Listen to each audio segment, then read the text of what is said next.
Hi, Brandon. Hey, Professor. You're on. Yeah. Hopefully nothing goes wrong with the feed or anything. No, I work for the American people. Thank you. Yeah, I should have said that myself. So. Oh, I tell them all the time and it irritates them. I tell them I don't work for the administration. I work for the American people. I'm a civil servant. Thank you very much. Well, until you get on Schedule F. Yeah. He was giving me the lecture about Schedule F. You'll probably bring that up in a minute, I bet. Yes, I will. I was planning to too, but okay, I could do other things. No, you can piggyback. So it is 4 o'clock, and we only have an hour. So I'm going to go ahead and start this. This is the American Society for Public Administration, Oklahoma's panel, which OPSA has graciously allowed us. This is a longstanding tradition. In fact, I think Steve Housel is the one who started this years ago. But we've had a kind of a standing panel, and OPSA is always after the election.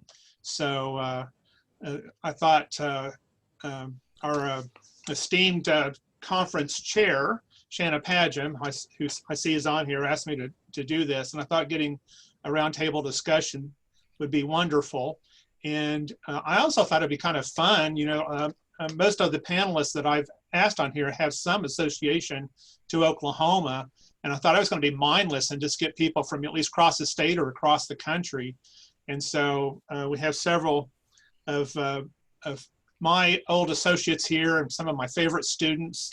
Seisha's on, yay. So, there's another one of my favorite students and a current favorite student. So what I thought I would do is just call on each of you. You can kind of give a quick introduction about yourself and what you're doing, whoever you're affiliated with.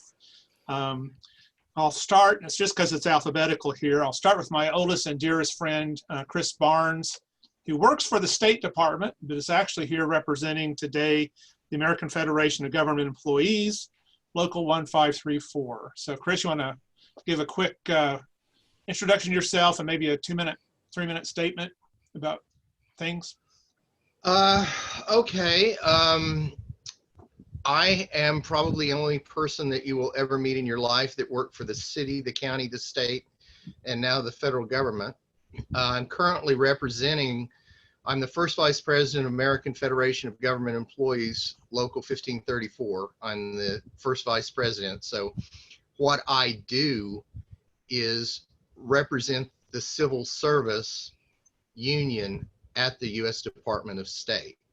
And this union represents Department of State, USAID, and Overseas Private Investment Corporation. And as Brett knows, I've been up here, gosh, almost 20 years. I worked for 3 different agencies. Started out at Justice, went to Department of Labor. I was a White House intern at one time, and I've been working at State ever since. And I was a U.S. diplomat in Russia for a while. So that's the background. And your internship wasn't that during the Monica Lewinsky era as well? Is that right? Yes, it was. And I would like to say that I met Monica a couple of times, and I thought she was very nice. And I felt that she really got treated badly. Okay, so I lied about going alphabetically because I see Corey Atkinson is here. So Corey, tell us about you. And Hey, excuse me, Brett, are you taping this? I hope so. I am, yes. Very good. Okay, thank you. Thank you for reminding me. So my name is Corey Atkinson. I am originally from Oklahoma. I lived there my whole life until moving to the state of Washington in 2018. I received my master's in public administration from the University of Central Oklahoma. Was in many of Brett's classes. Worked as the city clerk and then chief diversity and equity officer for the city of Edmond, Oklahoma. And then decided that I wanted to do a little bit more education and ended up being awarded a Scholar for Justice award at the Seattle University School of Law. So currently studying law in the city of Seattle. I work full-time for the city of Mountlake Terrace, Washington. And so my perspective and background is really at the city level. Was very involved at my time in Oklahoma with the City Managers Association, as well as the various municipal league subsidiaries. So definitely a municipal level perspective to administration response to the election, and have several thoughts. Great. Now we have Kiana Cunningham, who is also one of my favorite students. So thank you for joining us today. Oh, no problem. As Dr. Sharp said, my name is Kiana Cunningham. I am currently a coordinator of International Missions and Immigration Services at the University Center, Oklahoma. My educational background is I received my bachelor's in international relations and Spanish and legal studies from the University of Arkansas. And then I received my master's of public administration in recently from UCO. So I have a background working mostly in nonprofit and state level organizations. I've worked within the state of Texas through a nonprofit organization called Fort Worth Sister Cities International. So that put me in contact with a lot of different governments within the city of Fort Worth and also abroad, including in Japan, Indonesia, Germany, Italy, and a bunch of different other places where they had local city governments. So I used a lot of communication there. And then I've also worked and done internships for the Department of Air Force. They're the United States Air Force. So I helped them in their many different things, mostly doing public affairs through the refueling wing at Tinker Air Force Base. So that's kind of my background within public administration. Currently employed at UCO, so I have a lot of background doing immigration services here, so I'm well versed in immigration laws. They've been really changing throughout this administration, so it affects students in a lot of different ways, and also they have to maintain their visas and also different visa holders and how they can maintain theirs. So that's a little bit about me. Thanks, Kiana. We'll go to Terry Garrett, who used to be a super active member of our association and is now down close to the. Yeah, I had to go hide in Texas, right? So actually, Brett and I took a lot of classes together at OU. I think 3 or 4 at least, right? But in the PhD program. So that means we're both kind of old, but not super old. We got the best years ahead, right, Brett? Is that right? That's right. Okay, so I'm at the University of Texas, Rio Grande Valley. I've been here since, well, in its different manifestations. It transitioned. I started out at UT Pan American in Edinburgh, and then I moved over to UT Brownsville, and then we merged into a super university. We actually have 32,000 plus students. We're bigger than anything in Oklahoma, right here in the lower Rio Grande Valley. So we're bigger than OU and OSU. Wow. And we're growing. We had 11.5% increase this year, while everyone else has kind of bit the bullet. So 90% of our student body is Latino or Latinx. Okay. We have 15% of our body comes from northern Mexico, especially on the Brownsville campus. It's a walk. It's a 10-minute walk to Matamoros across the bridge, going to Matamoros from Brownsville on our campus. And used to, we would go have lunch in Matamoros until the war with Mexico and the drug wars in 2006. But anyway, my area is border security and immigration policy now. I've been working more on that. And I've also looked extensively at the Department of Homeland Security personnel. I've got a paper just out looking at the FEVS, the Federal Employee Viewpoint Survey data, and comparing it with a narrative approach to sort of understand why Customs and Border Protection and Border Patrol and DHS agencies in general at the bottom of the scale. If you go and look at it from data from 2007 up until just recently in 2019. And so, so I study that. I also look at, and I'm considered the border wall expert. I've been all over the world news media. I've been in Times of London. So everybody contacts me. Just recently, contacted by Associated Press. Well, yesterday, and I have an appointment right after this with another news outlet. So, I'm contacted frequently. And you're a star C-SPAN. Yeah. Oh, yes. I was invited to testify at the U.S. Senate Homeland Security and Governmental Affairs Committee in April 2017. And the hearing was on fencing along the southwest border. I was Claire McCaskill's witness, the ranking member. This is before she lost subsequently, right? And to talk about the experience that our university had with getting the border wall splitting our campus. And I was on the team opposing it. And the guy sitting next to me was David Aguilar, who was interim Customs and Border Protection Chief on the Obama administration. And on the other side of him was Ronald Colburn, who was the deputy commissioner under the Bush administration. So there I was, the professor from the lower Rio Grande Valley. And when David Aguilar, interestingly, maybe, was the sector chief for Border Patrol. And I was we were on opposite sides. That's part of the reason why the Democrats brought me, to sort of hold him accountable a little bit, which I think I did as much as possible, to talk about the violations of eminent domain, the problems with the local people here, and of course with the migrants. And so a lot of my research is very critical, when you live down here and you see it going up and you see people being adversely affected by it, it makes you kind of a little bit upset as a scholar.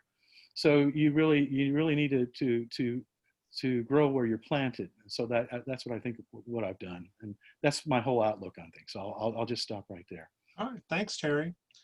And another one of my colleagues, Steve Housel, on the other side of the state. Steve, you want to introduce yourself? Sure, thank you, Brett. I have a history as a broadcaster and also as a restaurateur and also as an educator. When I was a kid, I lived in Buenos Aires, Argentina, because my father was transferred over there as an oil executive. But when we came back to Tulsa, I graduated from high school in Tulsa and then started a sociology undergraduate degree at TU. Didn't finish that though. And then started broadcasting and was a broadcaster at a number of different radio stations in 5 different markets. And then after that, my wife and I opened a restaurant in Tulsa called the Middle Path Cafe and Bakery, which was a Whole Foods restaurant. And we did that for about 12 years.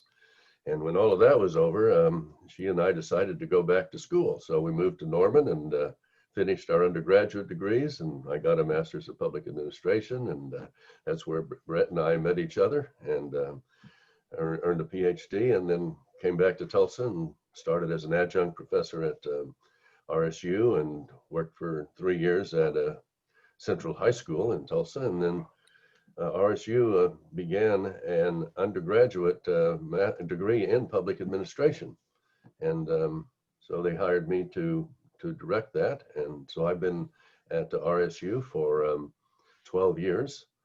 And it's been a wonderful experience. I'm not saying this because I'm trying to, lift up the reputation of RSU. I'm just trying to say that's the way I feel about it.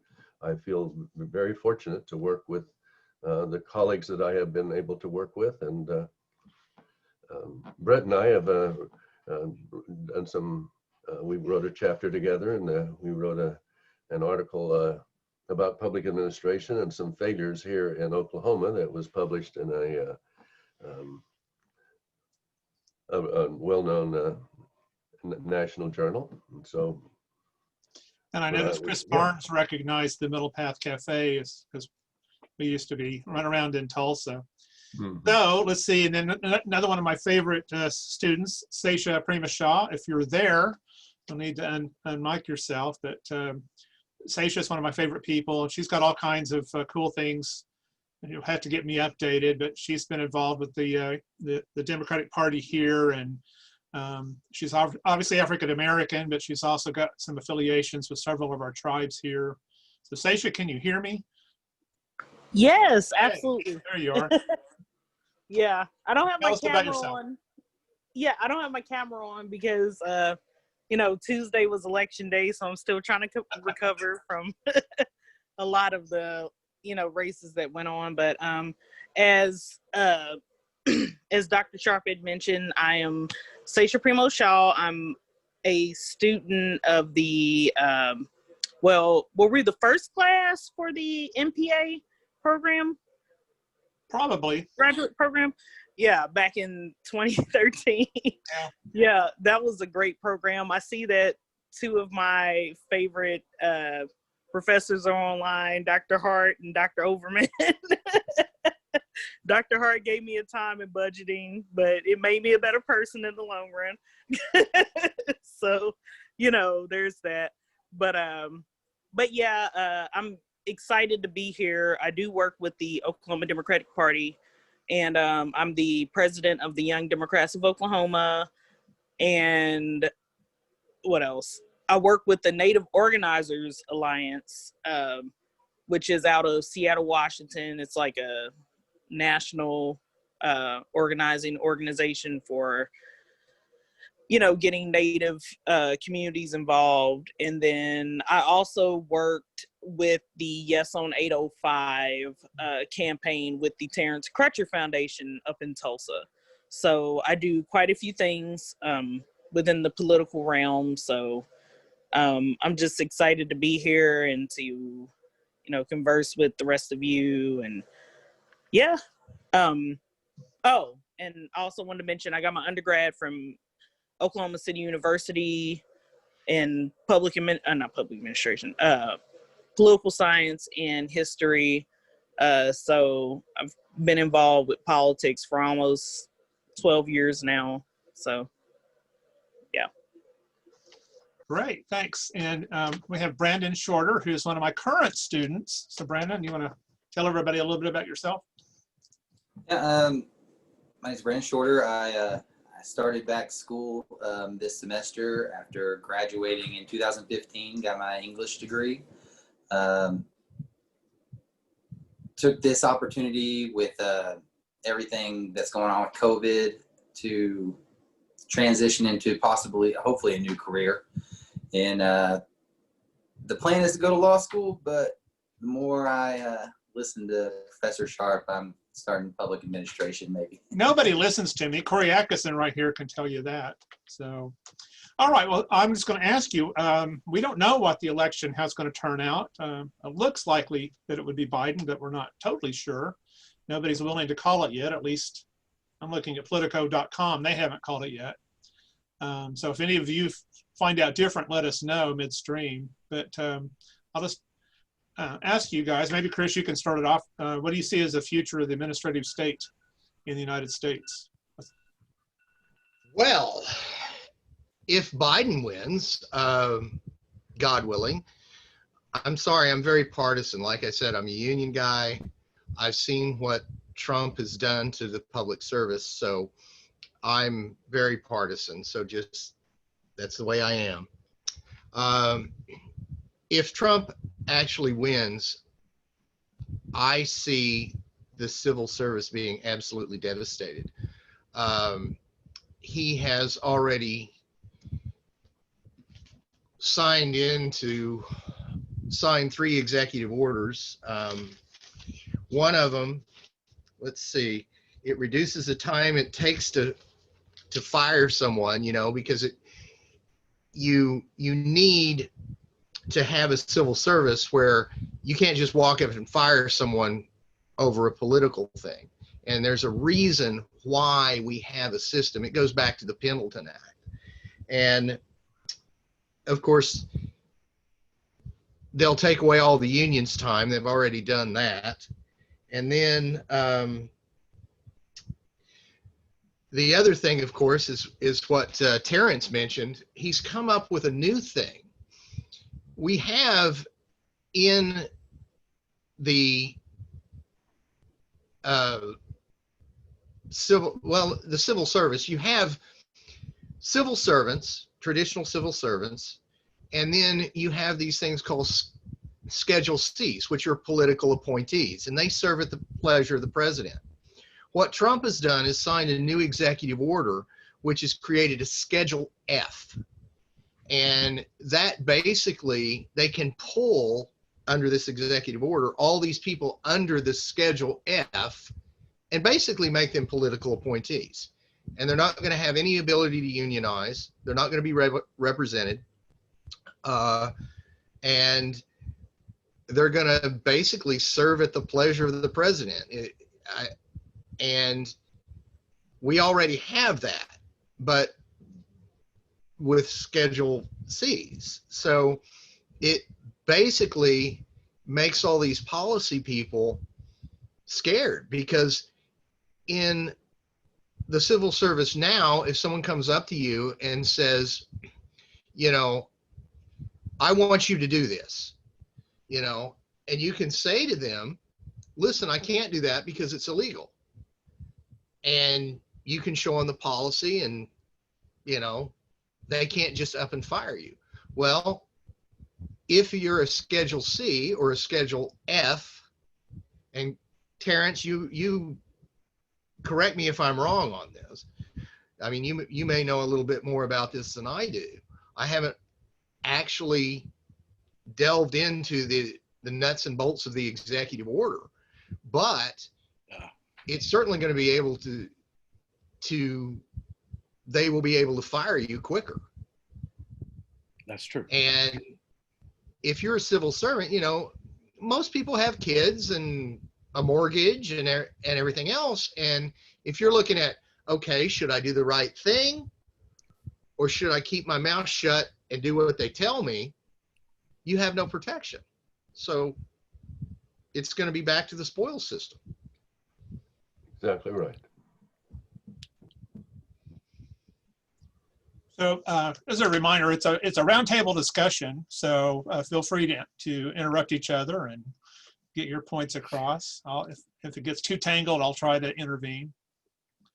Terry, you want to respond on the Schedule F? Yeah, I always approach these roundtables in a way that, like, I'm preparing a paper for a conference and I had less than a week, but because I was just notified not too long ago.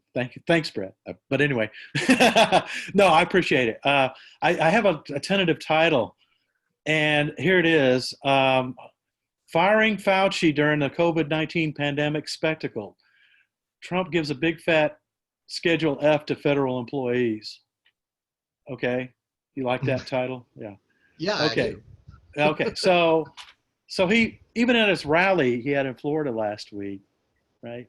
He voiced his frustration that the pandemic, which had killed more than 231,000 Americans, continues to dominate the news, which prompted chants of "Fire Fauci." You remember that just recently, right, from the crowd. And Trump responded to his supporters, "Don't tell anybody, but let me wait till a little bit after the election." Well, maybe for federal employees' sakes, the fact that the election's dragging out, this might be a blessing in disguise. Well, it certainly will be for us, because he has already tried to destroy federal unions. And Right. And the thing is, they don't follow the law. I mean, people in this administration do not follow the law. They come in, they hate government, and when you try and tell them that, well, we can't do this because of X, Y, and Z, and, you know, if the law gets changed, we'll be happy to do that. But they don't want to hear that. And that has happened over and over again. And when you have to be able, as a civil servant and expert in your field, to tell people things that they don't want to hear. And that's certainly true in American foreign policy. You know, just because you have the worldview of this doesn't mean that you're absolutely correct. And in a situation like the department where, you know, you have someone coming from wherever that has no, I mean, I work with long-term diplomats, you know, and people in the civil service that have been there for years and years and years, and they are experts on foreign policy and the way that these different countries work. And when you have someone come in and they say, well, we need to do this, this, and this, you know, you need to rely on the experts, because there's a reason you might want to do that. And it can really mess up your foreign policy. But I think what we're seeing is oh, sorry. Go ahead, Chris. No, I mean, this administration from the very beginning has been run by absolute amateurs. And we have become the laughing stock of the world. As But this is what happens far when as you try to foreign run. policy. Yeah, when you try to run the federal government like a business, there aren't as many corners to cut. There are procedures you have to follow. There are steps that need to be checked off each time you do something. And this administration has brought in so many people that are used to being able to cut corners and get away with these things that's why we're seeing so many of them getting in trouble for things that they probably thought were, you know, just a little bit okay to pass over. And then you see where we have, you know, gridlock when they don't get the results that they wanted. And then we have a temper tantrum thrown by the president, which then instigates the outside world. And now we're into this mess. Mm-hmm. Well, he fires everyone that disagrees with him. Right. I think, like, in certain ways, this kind of changes the subject, but I think neither Biden nor Trump are really, I would think, like, with the way it's moving right now, I think Biden is poised to win, but I don't think either one is really the future of American administration. I think Biden is just a stepping stone for normalcy, because Trump made a lot of things a lot more divisive than they were before. I've never, I mean, I'm kind of young, but I've never seen such gridlock between parties like this before.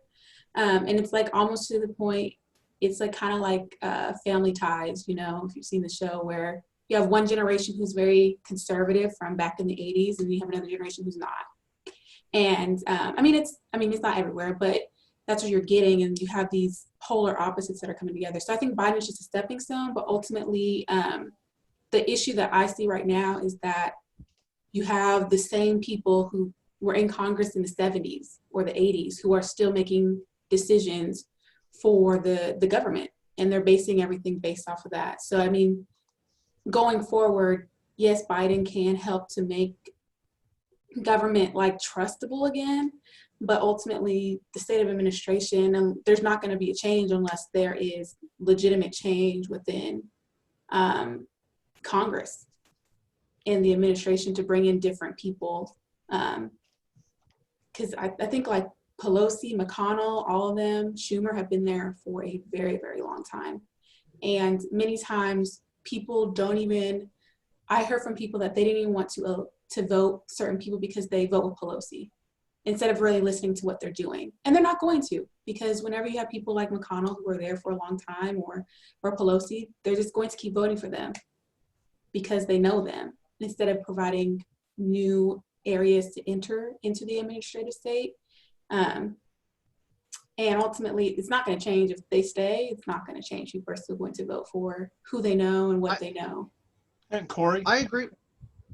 So I was just going to feed off that for a little bit on the gridlock comment. I first want to start with some caveats that, talking from the municipal level, municipal government is not monolithic. It can be very different from one municipality to another, as well as state to state.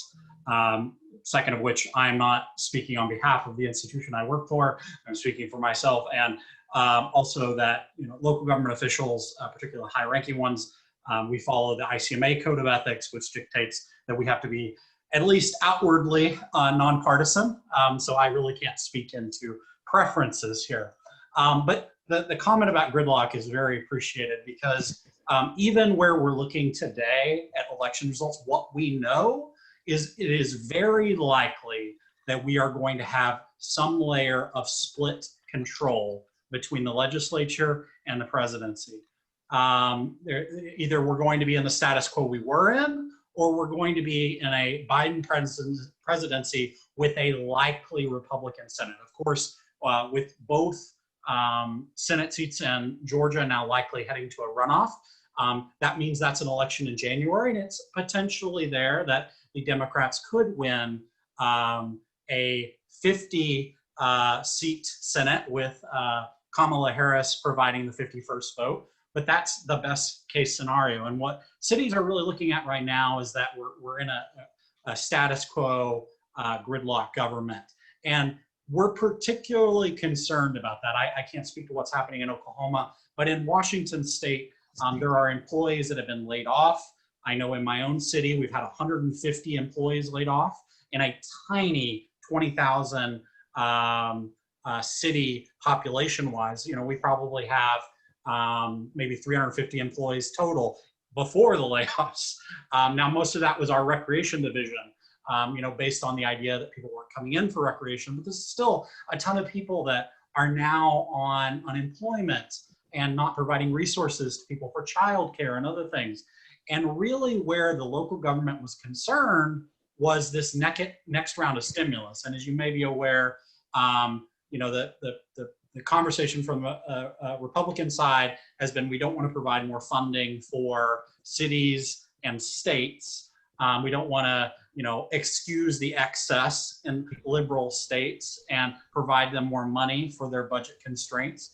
And where cities, the National League of Cities, et cetera, were excited was if, the blue wave had hit, there was a potential for more funding for cities and states. And really what we've seen, even from the election results today, even if best case scenario, both Senate seats in Georgia go to the Democrats, you're still got, Joe Manchin in West Virginia that's probably going to hold you back from passing significant funding to cities and states. And what that means is there are going to be much more, as long as the coronavirus is with us, we're going to see huge budgetary impacts on both cities and states, but particularly small cities that don't have the resources, that don't have the funds set aside, rainy day funds, things of that nature. And it is an earthquake for us. It is an absolute earthquake in how we're doing things. Absolutely. I totally get that, because it's all interrelated. If you don't have the revenue coming in, you certainly can't pay your employees. And that's one of the things I think a lot of people, certainly the public, doesn't get, is if you don't have that revenue coming in, you're not going to get the services. Oh, by the way, I forgot to say, I'm representing the union, not the Department of State. So we got to get that clear. I don't want to get in trouble on that. But yeah, Corey, I totally agree. And I think that you guys are going to have to make your voices heard, with your local representatives and say, hey, listen, this is the way it is. Because everything is interrelated. The economy is interrelated. So. And we do have just that real quick. I just will say that in talking to our city lobbyists as well as other individuals that have been interacting with the National League of Cities lobbyists and other individuals, we see the door as shut for cities and state additional funding, no matter what happens from now.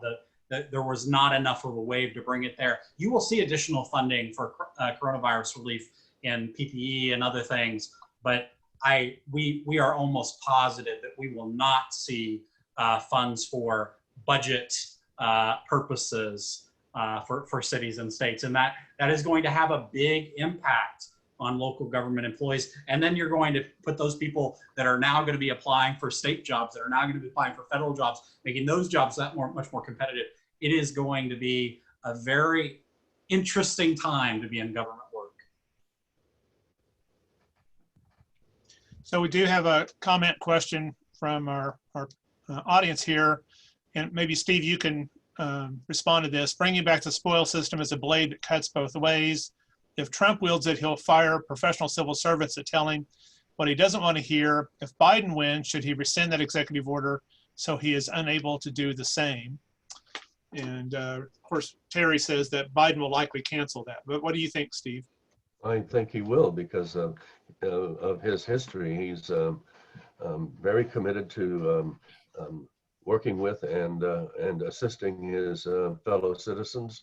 And I think that he would support, the movement away from the spoil system, which happened, of course, way back in the late 1880s, moving toward the merit system. And we need the merit system. It's efficient and effective. Yeah, and if I may Got one add of to my, that, I'm sorry to Steve, interrupt. I got one of my students, Corey, and if you can unmute yourself, Corey Winston, and sorry, you're not on the panel, but I'm making you on. You got a lot to say about the merit system. So from your personal experience.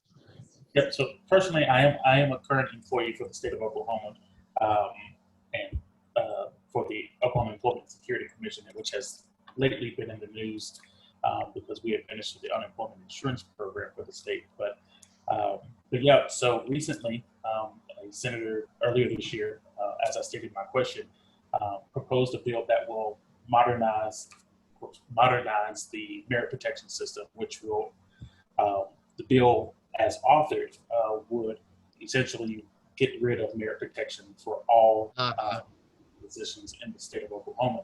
Currently, I am a merit protected employee.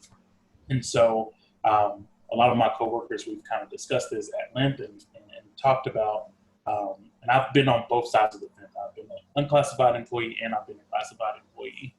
And so we have that same, almost it was modeled after the federal system for that merit protection to protect our jobs from, those political situations. And so the question that I had to the panel is, given that the legislature is trying to do this and it's likely it will pass this section, do you think that that will be a threat to the administrative state here in Oklahoma, given that the average tenure for state agencies is 15 to 18 years of experience? Yes, absolutely. Can I respond to that? Go for it. Corey, I absolutely feel your pain because I was a state employee for many years. And if that passes, it will absolutely devastate the state employees because they have been chipping away at your rights for years. And one of the reasons I left the state of Oklahoma was because of that. I was very active in the union back then at the state at Oklahoma, and after I got my MPA, I ended up here in Washington. But it's a terrible idea because what people don't get is just like when I was working at DHS in the welfare office, is you don't want just anyone as a state employee. I had access to an incredible amount of personal information on people, including raw tax data on people when I was a social worker, because you have to check for fraud and stuff like that. So you want a professional workforce. You want people that are going to be there for years that know these programs and know the ins and outs of the programs. And the thing is to destroy that and think that, oh, well, anyone can do this job. No, they can't. They really can't. I mean, I have an incredible amount of respect for people that I worked with in the state of Oklahoma, because those were extremely complicated programs and it took you years to learn how to administrate some of them. So, it's a terrible idea. It's an absolutely terrible idea. I agree. I worked for the state for 2 years, and the majority of my office was unclassified. We had roughly around 30 employees, and we went through 2/3 of those employees constantly. Just the only people who were safe, they're not any longer because the director is left and they've got a new one. But the only ones that were safe were ones that had been in the system for 20 plus years or were directors of different departments. Everyone else had only been there a couple of years, and or were let go, and it was constant. So, and just for the drop of a hat of anything that they felt you were doing wrong, and we're talking about some of these people who had been there, they had been in the state government for multiple years, long time. Just no warning, no nothing. Just one day, pack up your stuff and go.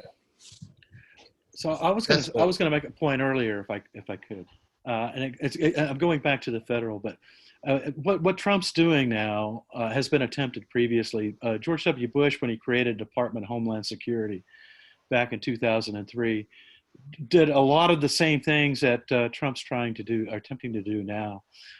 Pay banding, for example, whereby you depend more upon your immediate supervisor in terms of what kind of pay raise you're going to get. Eviscerating, grievance complaints, streamlining them, and all kinds of tactics that were being used, busting unions.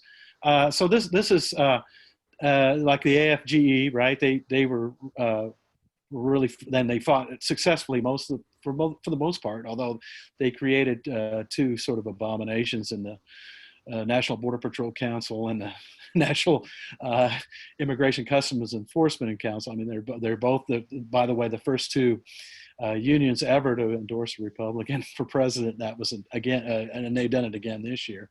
But anyway, the point being that the Republicans have tried to politicize, certainly with the Bush administration, very much so. And so what I see here is actually somewhat of a continuation of that process. I'll just shut up from now.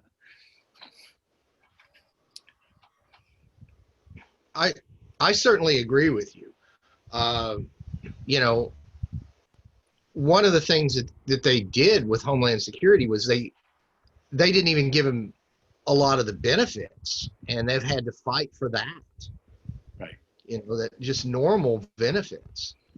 And those people are low level. I mean, if you're a GS5 or GS7 up in this area, you're starving. And it was very sad when we got laid off for a month and a half, because those people were going to the food banks quick because they just couldn't make it. I know there's certain parts of the Department of Homeland Security that is all fee-based.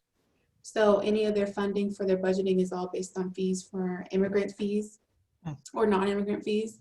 Like the current one which is SEVP, which is over student exchange and visiting students.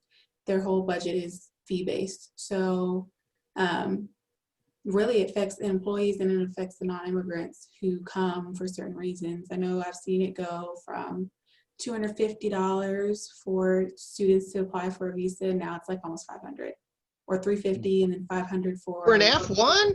Yeah, it's $350 now, and then for an F1 visa. Good heavens, that's a huge amount of money. They've increased them. Yes, I've seen. Yeah, she's exactly correct. Right. Yeah, and then OPT is like $550 now, which is optional practical training. That crushes poor students. Yeah, it's incredibly high. For families that I mean, that's a terrible idea. Well, that has been the Trump administration. He's reduced the amount of funding that they receive, so they have to increase funding in order to, one, maintain the office, maintain the employees, but I think he just doesn't care. I think for him, it's no, he doesn't. He doesn't care about immigrants. But I had no idea about that. See, one of the programs that was big in Russia when I was vice consul in Yekaterinburg was a summer work and travel program.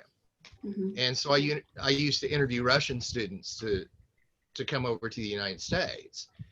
And, you know, what would happen is everyone in the family, because it's an expensive program, you know, just to get over, you know, and it's the same way for people in other countries. I mean, you know, $150, $300 is a lot of money. Plus you got to scrape together the rest of the money for tuition and the plane ticket. Mhm. And that just, all that means is, you know, the only people that can do these programs will be the elites. Exactly. That's And then horrible. if you get denied a visa, you don't get your money back. So No, you don't. You can pay the $350, go in for a visa interview. That visa interview lasts about less than 2 minutes, and from there, you don't get the money back. Or you can apply for OPT, which is just training after they graduate, so they can stay and work for 1 to 3 years, and it's $550 now, and they can not get approved, and they don't get the money back. Yeah. Well, Yeah, that's is the way that the COVID visa. related, or is this Trump No. being sort of anti-immigrant? Wow. This is literally just every day. Wow. Yeah, that's everyday stuff. Yeah. The way that the visa system works is, if someone, I can speak to this because I ran the visa office in Yekaterinburg. What happens is you apply for a visa and you get your interview and you go before a consular officer, and that consular officer interviews you and determines if you're eligible for that visa. The way that the visa system works is there's a lot of different visas, and you know, if you get denied, that's it. I mean, you can apply again, but if you get denied, you're out the money. That's just the way it works. But it works that way all over the world. I mean, you know, I applied for a visa to India a few years ago, and I wanted a multiple entry visa, and I paid extra money for it and everything else, and I got some crap one entry visa. They took all my money. And it's like, do you really think that I was going to stay in India? I don't think so, you know. But you know, that's just the way the system works worldwide. But you know, the visa in the United States has always been one of the more expensive ones, and that's just sad, Yeah. especially for poor students. Yeah, the administration is pushing towards less immigrant support, and I think they also do that by reducing the funding that goes to these departments and goes towards these workers. So they just don't want that opportunity, and it makes it harder because they say if you have an issue, vote out or vote for it. But it's hard whenever you live in states like Oklahoma, where if you're like a Democrat, your vote is very highly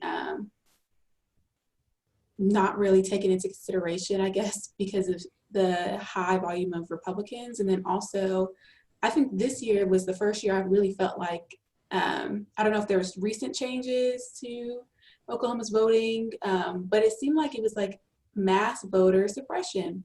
The fact Well, that and I believe that. Remember, I grew up in Oklahoma, and Yeah. and I forget what your student Brett was involved with the Young Democrats. I was involved with the Young Democrats in Yeah, Oklahoma for she's years. gone somehow. I don't know if she had technical difficulties, but Seisha's not here anymore. But anyway, what you're going to have to do is get involved with the local party and try and get people elected that are, you know, Democrat or Republican, that are going to listen to your views. Mhm. That's the way the system works. You know, just saying, well, this doesn't, you know, we're in a red state and you know, there's nothing we can do. Well, you got to get, you know, mobilize and organize. That's the way it works, you know. Definitely. I think And it's just still an uphill battle for Oklahoma in general. it is. It's going to Um, be an uphill battle. It's going to be an uphill battle. But don't forget, at one time, the state of Oklahoma had some real stroke in Washington. We had Carl Albert, and we had Robert S. Kerr. I mean, you go down to the Kerr McClellan Reservoir, you would never get that done today. I mean, they dug that Verdigris River all the way to the Mississippi. It brings in, I don't know how many millions of dollars a year in jobs and everything to Oklahoma. We are the lowest, what is it? The most inland port in the United States because of the Kerr McClellan Reservoir. That's back when Oklahoma had some real representation up in Washington. And Okay, these so, guys, so I'm we have sorry, about I'm 10 minutes left. If anybody wants to jump in here, either from our other panelists, I mean, other than panelists can also jump in as well. Is it I'm Sandra? sorry, I got fired up. You know how it is. Is that Sandra Petty?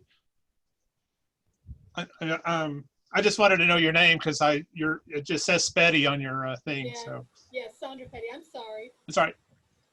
I've heard of you. I just was curious. Does anybody have anything gosh. else to say?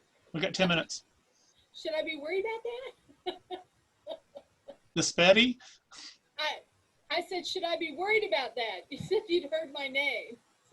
Yeah, maybe so. Maybe it's your reputation. Were you asking me if I had anything else I wanted to ask about? Sure. Anything you want to ask or comment on? No, well, I am curious about, well, she's left the panel, the president of the Young Democrats. I am the faculty advisor for Young Democrats here at Southeastern Oklahoma State University. And we have had a devil of a time getting, students involved with this. And, our population of students is probably leans more to the right. I know the college Republicans have much more activity, but yet we have a lot of really passionate students that care about things they should get involved in. So I really wanted some advice from her on how to get people involved. And so if I look her up, what school did she say she was at so I can get her contact information, or can She's somebody not at a text it to school me? now, but she's, I can get some information for you. Okay, that'd be great. I would love to have Sandra, her, I'm not. What? I'm sorry, I'm not her, and Brandon? I'm not. I'm just going to respond real quick. I don't have any affiliation with them, but in my mind, because we lost so many Democratic voters this year, Republicans have over 51%, like over 50% of the voters in the state now. You have to start with bringing back some of those voters and retaining the young voters, because we've got a person in one of our classes with Professor Sharp here who walked away from the Democratic Party and has gone over to the Republicans because she feels disenfranchised from the Democrats. I don't remember what all of her reasoning was, but she just felt like they were going in the wrong way and weren't listening anymore. And then the riot and stuff. Brandon, The did you share protests that with the whole were class? part of Because it. I don't remember this, or just you. Brett, I'd like to have a minute or two. No, too. Peyton. Is Steve. that okay? Yeah. I think the future of the administrative state and the condition and status of it is related to what is going to be the future of our democratic republic and the status of it now. Survey after survey after survey, and I'm talking about Gallup, and I'm talking about the Pew Charitable Trust and the Knight Foundation and other solid researching organizations have made it more than obvious that our fellow citizens have a very slim and thin understanding of our history and also of how our government works and the history of our government. And also there is reason to be concerned about the commitment to civics education by our public education systems nationwide, and that also includes higher education. And I think that committing to a much higher degree to civics education is really important, because Please, I'm not saying this because I'm a Democrat or a Republican or a liberal or a conservative. What I'm about to say is that, in my opinion, President Trump is not the cause, but is the symptom. Because if we didn't have so many weak knees among our fellow citizens, he would never have been even brought up as the candidate by the Republican Party, let alone been elected. And Brett, you and I have talked about actually writing a book on the American federal government that was more inclusive of the need to help individuals understand that participating and being active and knowledgeable is essential for a healthy democratic republic. So that's that. To kind of piggyback off of what you said, I think it may not all necessarily just be your institution or where you're at. I think it's really what I've seen, or at least I've seen from news reports, is there's been a great migration of Democratic individuals to different areas. I don't think a lot of people stay in Oklahoma. I think if they have the opportunity, I think Oklahoma does not have the same opportunities as other states, where they could probably want to stay, like being a teacher. If they want to be a teacher, staying in Oklahoma is not a really good potential option for them, or even anything, because they could just move to Dallas, which is just 3 hours down the road, or to California or to New York, where they have higher proportions of Democratic people and have better job opportunities. And I think maybe, I don't know what we need to change at the state level or the city level, or something to keep young talent here, and that maybe how you can build that up is something. There needs to be something to keep talent in Oklahoma. There's plenty of people who get degrees from OU or UCO or OSU, and then they go to Houston or they go somewhere else where they probably feel like they're more accepted or there's more opportunity for them. And that's why I think there's been that big hub, like they were saying, Texas almost turned blue, because it's been so many people who moved to Texas bringing talent there with different perspectives, because Texas is more accommodating people who have education and the compensation that comes with having that education. So I don't know what Oklahoma will need to do to keep that talent, but I think that's a major issue for what's going on right now with young people and keeping that young Democratic base in Oklahoma. Well, during the Great Recession, many states had to pull back their funding of education, both public and higher. And when the economy returned to strength, the states returned to their support, but Oklahoma didn't, unfortunately. I mean, just recently we have, but there were many years without the support of education that has been harmful to our fellow citizens. You have to invest the money. That's the thing. Yeah. I mean, you have to invest the money to get better jobs, and it's just like infrastructure. I mean, if you don't have good infrastructure, you're not going to be able to bring jobs to the state.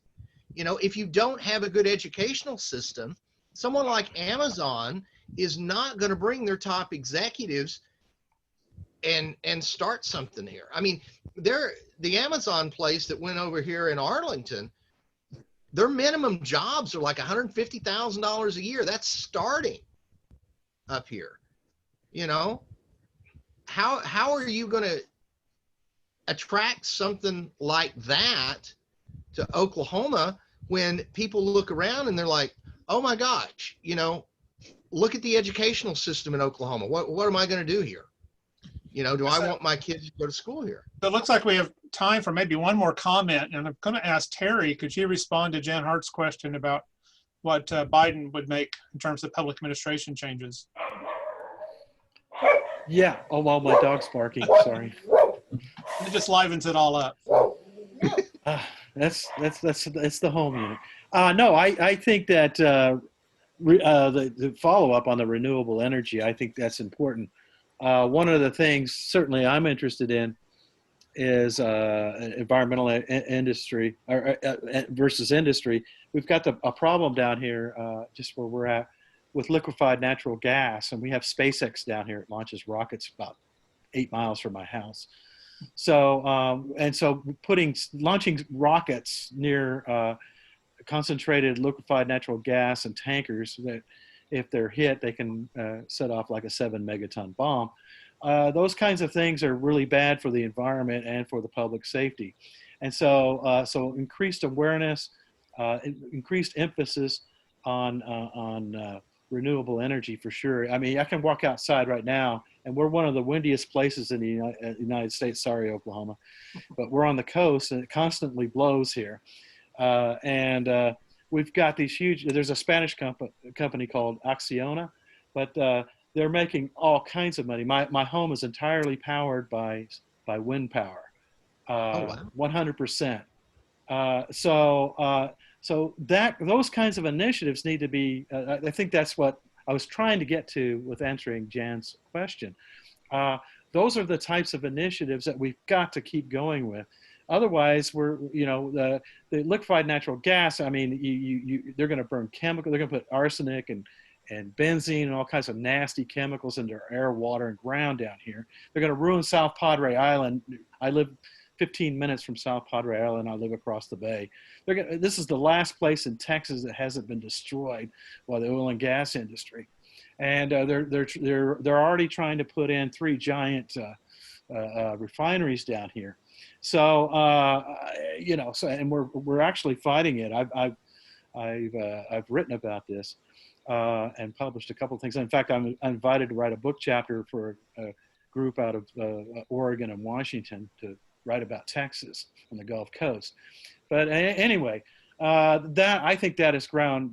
That's the most important thing that we can do, and that means education, science, technology, improving the environment first and foremost. Otherwise, we're just. I mean, I'm 20 feet above sea level where my house is, so I'd like to live the rest of my years down here, possibly, and not be underwater as the western shelf of the Antarctic, starts drowning everybody along the coast. But I know that's a little bit hyperbolic, but not too much, actually.